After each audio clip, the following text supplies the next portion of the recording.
ఇప్పుడే జీ5 app download చేయండి. చూడండి మీ ఫేవరెట్ టీవీ షోస్ ఎప్పుడైనా ఎక్కడైనా. ఇందులో ₹1 కోటి ఉన్నాయి. ఒకసారి లెక్క పెట్టుకోండి. ఏటా ఇవ్వండి.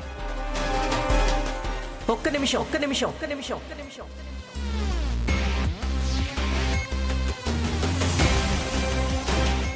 ప్రతిదానికి తగుదునమ్మా అని నువ్వెందుకొస్తావన్నయ్యా? నువ్వు ఈ ఇంటి అల్లుడివి. ఆ విషయం మర్చిపోయావా ఏంటి?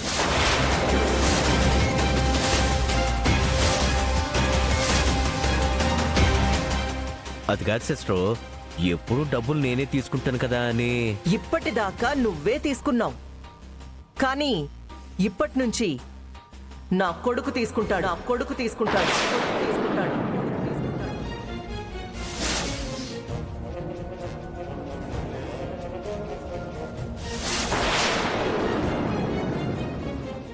వదినా, ఇప్పుడు మా ఆయన డబ్బులు తీసుకున్నంత మాత్రాన ఆ డబ్బులేమి ఆయన సొంత అవసరాలకి ఖర్చు పెట్టుకోవడం కోసం కాదు కదా.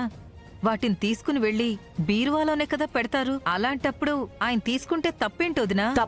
తప్పున్నారా?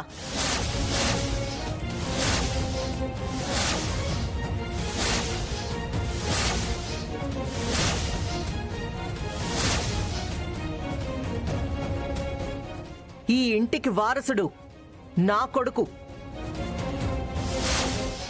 వాడుండగా ఈ ఇంటి అల్లుడు డబ్బులు తీసుకోవడమేంటి? అసలు ఈ ఇంటి అల్లుడికి పెత్తనం ఎవరిచ్చారు?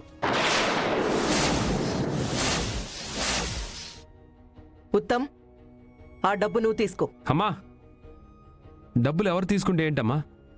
పైగా మావ ఏం పరాయివాడు కాదు కదా. నువ్వు నోరు మూసుకొని చెప్పింది చెయ్యి ఉత్తమ్.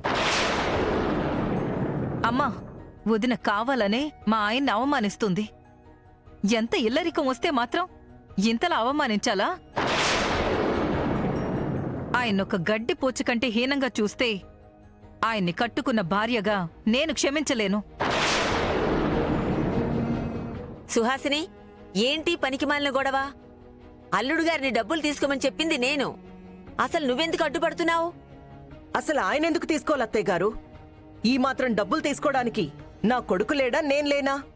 ఎక్కడ ఉంచాల్సిన వాళ్ళని అక్కడ ఉంచుంటే ఇప్పుడు ఈ ప్రాబ్లం వచ్చుండేదే కాదు. సొమ్మొక్కడిది సోకొక్కడిది అని ఆస్తేమో మనది, పెత్తనమేమో అన్నయ్యది.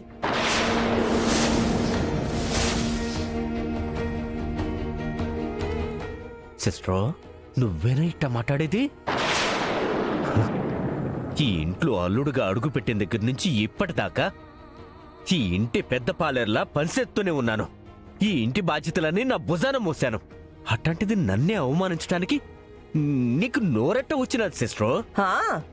నువ్వు పడ్డ కష్టమేంటో, నువ్వు మోసిన బాధ్యతలేంటో మాకు తెలియవా ఏంటి? అందిన కాడికి నొక్కేయడం, దొరికిన కాడికి మింగేయడం, ఇదే కదా నువ్వు పడ్డ కష్టం. వదినా, ఇంకొక్కసారి మా ఆయన గురించి నోరు జారావంటే మర్యాద దక్కదు. జీ5 యాప్ డౌన్లోడ్ చేసి అన్ని ఎపిసోడ్స్ పూర్తి ఉచితంగా చూడండి.